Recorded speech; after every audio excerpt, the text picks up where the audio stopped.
Hat trick hero Shivraj Kumar ಅಭಿನಯದ super duper ಚಿತ್ರದ ಬಗ್ಗೆ ನಾವಿವತ್ತು ಮಾತನಾಡ್ತಾ ಹೋಗೋಣ ಸ್ನೇಹಿತರೆ. ಯಾವ್ದು ಆ ಸೂಪರ್ ಡೂಪರ್ ಚಿತ್ರ, ಯಾವುದು ಅಂತ ಭರ್ಜರಿ ಪ್ರದರ್ಶನ ಕಂಡಂತ ಚಿತ್ರ, ಇಂದಿಗೂ ಚಿತ್ರ ರಿಲೀಸ್ ಆಗ್ತಾನೆ ಇದೆ. ಯಾವ್ದು ಆ ಸಿನಿಮಾ ಅಂತ ನೋಡ್ತಾ ಹೋಗೋಣ. ಹಾಗೆ ನೋಡೋಕ್ಕೂ ಮುಂಚೆ ಯಾರೆಲ್ಲ ನನ್ನ ಚಾನಲ್ನ ಸಬ್ಸ್ಕ್ರೈಬ್ ಮಾಡ್ಕೊಂಡಿಲ್ವೋ ದಯಮಾಡಿ ಸಬ್ಸ್ಕ್ರೈಬ್ ಮಾಡ್ಕೊಳ್ಳಿ. ಹಾಗೆ ಬೆಲ್ ಬಟನ್ ನ ಕ್ಲಿಕ್ ಮಾಡಿ ಲೈಕ್ ಶೇರ್ ಕಮೆಂಟ್ ಕೊಟ್ಬಿಡಿ ಅಂತ ಹೇಳ್ತಾ, 19/5/1995 ಈ ಸಿನಿಮಾ ರಿಲೀಸ್ ಆಗುತ್ತೆ. ಪ್ರೇಮ, ಶ್ರೀಶಾಂತಿ, ಹೊನ್ನವಳ್ಳಿ ಕೃಷ್ಣ ಇವರ ಜೊತೆ ನೈಜ ರೌಡಿಗಳಾದ ತನ್ವೀರ್, ಜೇಡ್ರಳ್ಳಿ ಕೃಷ್ಣಪ್ಪ, ಬೆಕ್ಕಿನ ಕಣ್ಣು ರಾಜೇಂದ್ರ, ಇನ್ನು ಸಾಕಷ್ಟು ಜನ ಈ ಸಿನಿಮಾದಲ್ಲಿ ನಟಿಸಿದ್ರೆ. ಶಿವರಾಜ್ ಕುಮಾರ್ ಅವ್ರ ಜೊತೆ ರಿಯಲ್ ರೌಡಿಗಳು ಈ ಸಿನಿಮಾದಲ್ಲಿ ನಟಿಸಿರೋದು ದೊಡ್ಡ ವಿಶೇಷ ಅಂತಾನೆ ಹೇಳ್ಬೋದು.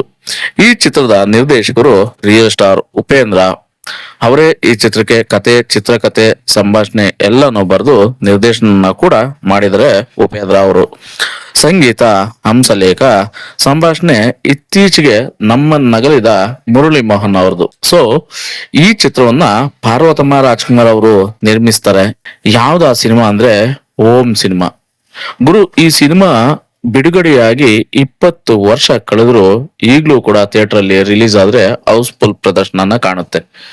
ಇದು ರಿಲೀಸ್ ಆಗೋದಕ್ಕೆ ಇದು ಹೆಸರುವಾಸಿಯಾಗಿ ದೊಡ್ಡ ಪ್ರಶಸ್ತಿನ ಕೂಡ ಗಳಿಸಿದೆ. ಅದು ಏನು ಅಂತ ಹೇಳ್ತಾ ಹೋಗ್ತೀನಿ. ಹಾಗೆ ವಿಡಿಯೋನ ಸಂಪೂರ್ಣವಾಗಿ ನೋಡಿ, ಹಾಗೆ ಬೆಲ್ ಬಟನ್ ನ ಕ್ಲಿಕ್ ಮಾಡಿ.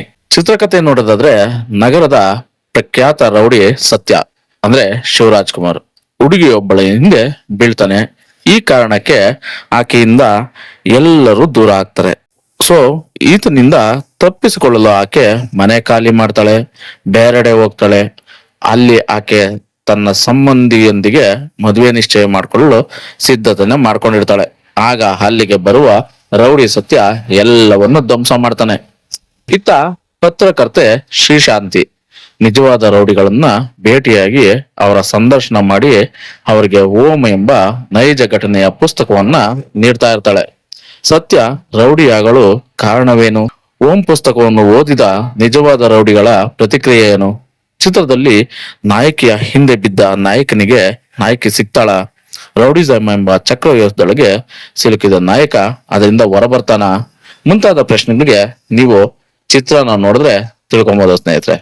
ಹಾಗೆ ಸಿನಿಮಾದ ಬಗ್ಗೆ ನಾನು ಹೇಳೋದೇನಂದ್ರೆ, ಒಟ್ಟಾರೆ ಫಲಿತಾಂಶ ಶಿವರಾಜ್ ಕುಮಾರ್ ಅವರು ವೃತ್ತಿ ಜೀವನದಲ್ಲಿ ಅತ್ಯದ್ಭುತ ಅಭಿನಯ ನೀಡಿದ ಚಿತ್ರ ಇದು ಅಂತ ಹೇಳ್ಬೋದು. ಈ ಚಿತ್ರದ ಅಭಿನಯಕ್ಕೆ ರಾಜ್ಯ ಪ್ರಶಸ್ತಿ ದೊರೆತು. ಹಾಗೆ ಪ್ರೇಮ, ಶ್ರೀಶಾಂತಿ ಉತ್ತಮ ಅಭಿನಯನ ನೀಡಿದ್ರು ಈ ಸಿನಿಮಾಗೆ.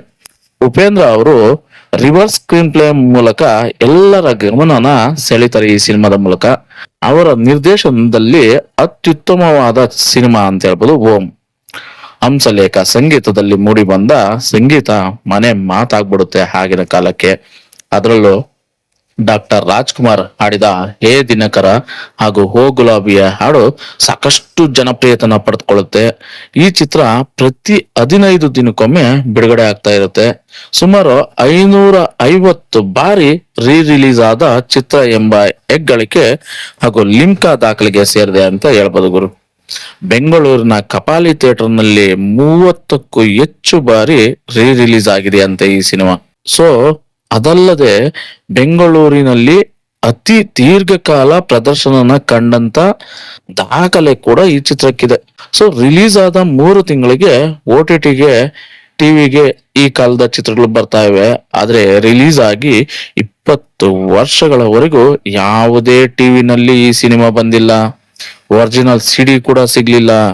ಚಿತ್ರ ಎಂದ್ರೆ ಅದು ಹೋಮ್. 20 ವರ್ಷಗಳ ನಂತರ ಮತ್ತೆ ಮರು ಬಿಡುಗಡೆಯಾಗಿ ಆಗ್ಲೂ ಯಶಸ್ವಿ ಪ್ರದರ್ಶನಗೊಳ್ತೈತೆ ಈ ಸಿನಿಮಾ. ನಂತರ ದಾಖಲೆ ಮೊತ್ತಕ್ಕೆ ಟಿವಿ ರೈಟ್ಸ್ ಮಾರಲಾಗ್ತದೆ. ಇಷ್ಟೊಂದು ದಾಖಲೆಗಳಿರ್ತಕ್ಕಂತ ಈ ಸಿನಿಮಾ ಈಗ ಕೆಲವೊಂದ್ ಕಡೆ ಸಿಗ್ತಾ ಇದೆ, ನೋಡೋದಕ್ಕೆ ಲಭ್ಯ ಇದೆ. ನೋಡಿಲ್ಲ ಅನ್ನೋರು ಒಂದ್ಸರಿ ನೋಡ್ಬೋದು. ಹಾಗೆ ಈ ಸಿನಿಮಾದಲ್ಲಿ ಶಿವರಾಜ್ ಕುಮಾರ್ ರೌಡಿ ಯಾಕಾಗ್ತಾನೆ? ಸೊ ಶಿವರಾಜ್ ಕುಮಾರ್ ರೌಡಿ ಆಗೋಕ್ಕೂ ಮುಂಚೆ ಒಬ್ಬ ಬ್ರಾಹ್ಮಣ ಸಮುದಾಯದವನು, ಅಂದ್ರೆ ಒಂದು ದೇವಸ್ಥಾನದ ಪೂಜಾರಿಯ ಮಗನಾಗಿರ್ತಾನೆ. ಮಾಂಸ ಅದು ಇದು ತಿನ್ನೋದಿಲ್ಲ, ಮಡಿ ಇರ್ತಕ್ಕಂಥ ವ್ಯಕ್ತಿ, ತುಂಬಾ ಮುಗ್ಧ ವ್ಯಕ್ತಿ ಆಗಿರ್ತಾನೆ. ಆದ್ರೆ ಇವನನ್ನ ಹೀರೋಯಿನ್ ಆಗಿರ್ತಕ್ಕಂಥ ಪ್ರೇಮ ಒಂದು ರೌಡಿಯಾಗಿ ಕ್ರಿಯೇಟ್ ಮಾಡ್ತಾಳೆ. ಸೊ ನನ್ನ ಮೇಲೆ ಅಟ್ಯಾಕ್ ಮಾಡ್ತಾರೆ, ನೀನ್ ಅವ್ರನ್ನ ಹೊಡಿ ಬಡಿ ಕತ್ತರಿಸು ಅಂತ ಅವನ ಕೈಗೆ ಲಾಂಗ್ ಕೊಡ್ತಾಳೆ, ಮಚ್ ಕೊಡ್ತಾಳೆ, ಹೊಡೆದಾಡ್ತಾರೆ, ಕಿತ್ತಾಡ್ತಾರೆ, ರೌಡಿಸಮ್ ಗಿಳಿತಾಳೆ. ಸೊ ಅವಳು ಹಾಗೆಲ್ಲ ಮಾಡಿದ್ಮೇಲೆ ಅವನ ರೌಡಿ ಆದ್ಮೇಲೆ ನೀನ್ ರೌಡಿ, ನೀನ್ ನನ್ ಮದ್ವೆ ಆಗೋದಕ್ಕೆ ನಂಗೆ ಇಷ್ಟ ಇಲ್ಲ, ಹಾಗೆ ಹೀಗೆ ಅಂತ ಅವನಿಂದ ದೂರ ಹೋಗ್ತಾಳೆ. ಆಗ ಅವನು ಪಾಗಲ್ ಪ್ರೇಮಿ ತರ ಅವಳ ಹಿಂದೆ ಬೀಳ್ತಾನೆ, ಲವ್ ಮಾಡೋದಕ್ಕೆ ಪ್ರಯತ್ನ ಪಡ್ತಾನೆ, ಹಿಂದೆ ಹಿಂದೆ ಬಿದ್ದು ಲವ್ ಮಾಡ್ತಾನೆ. ಸೊ ಅವಳು ಈ ತರ ಯಾಕೆ ಮಾಡ್ತಾಳಂದ್ರೆ, ಅವನ ರೂಮ್ ಅಲ್ಲಿ ಒಂದು ಹುಡುಗ ಇರ್ತಾನೆ, ಆ ಹುಡುಗ ಪ್ರೇಮ ಅವರ ಅಣ್ಣನಾಗಿರ್ತಾನೆ. ಸೊ ಅವನು ಸೂಸೈಡ್ ಮಾಡ್ಕೊಂತಾನೆ.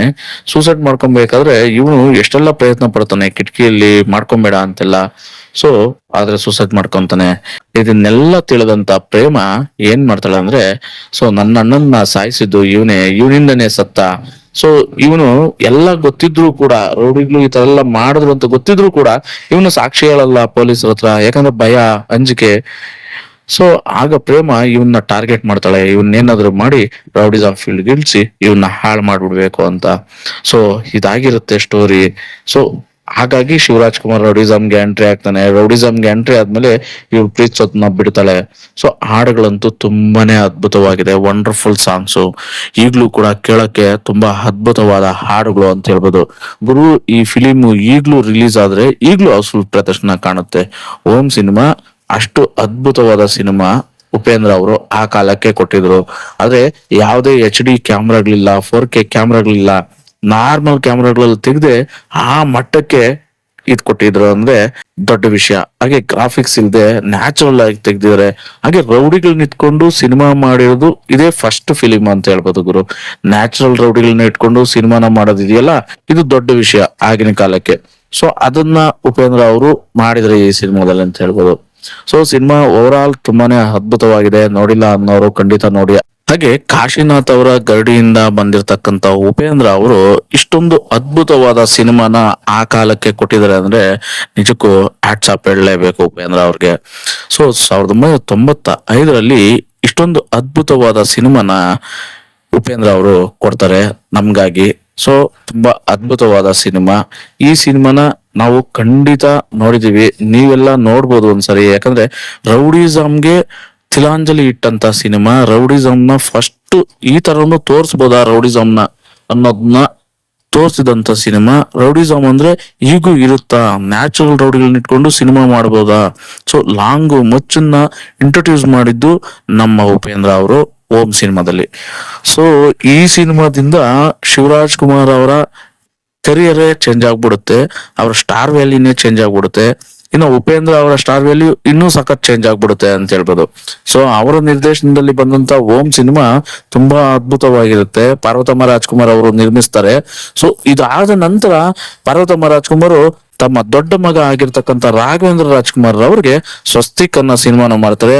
ಅದರ ಕತೆ ಕೂಡ ತುಂಬಾನೇ ಅದ್ಭುತವಾಗಿದೆ. ಸೊ ಅದರದ್ದು ನೆಕ್ಸ್ಟ್ ರಿವ್ಯೂ ನಾನು ಕೊಡ್ತೀನಿ. ಹಾಗೆ ನನ್ನ ವಿಡಿಯೋನ ಸಂಪೂರ್ಣವಾಗಿ ನೋಡಿ, ಹಾಗೆ ಒಂದೇ ಒಂದು ಲೈಕು, ಶೇರು, ಕಮೆಂಟು ಕೊಟ್ಬಿಡಿ. ಸೊ ನಿಮ್ಮಿಂದ ನನಗೆ ತುಂಬಾ ಸಪೋರ್ಟ್ ಬೇಕು, ಹಾಗಾಗಿ ಸಬ್ಸ್ಕ್ರೈಬ್ ಮಾಡ್ಕೊಡಿ. ನಿಮ್ ಸಪೋರ್ಟ್ ನನಗೆ ಯಾವಾಗ್ಲೂ ಸಿಗ್ಬೇಕು ಅಂತ ಹೇಳ್ತಾ ಸಿಗೋಣ ಮತ್ತೊಂದು ವಿಡಿಯೋದಲ್ಲಿ ಗುರು. ಧನ್ಯವಾದಗಳು, ಶುಭ ದಿನ.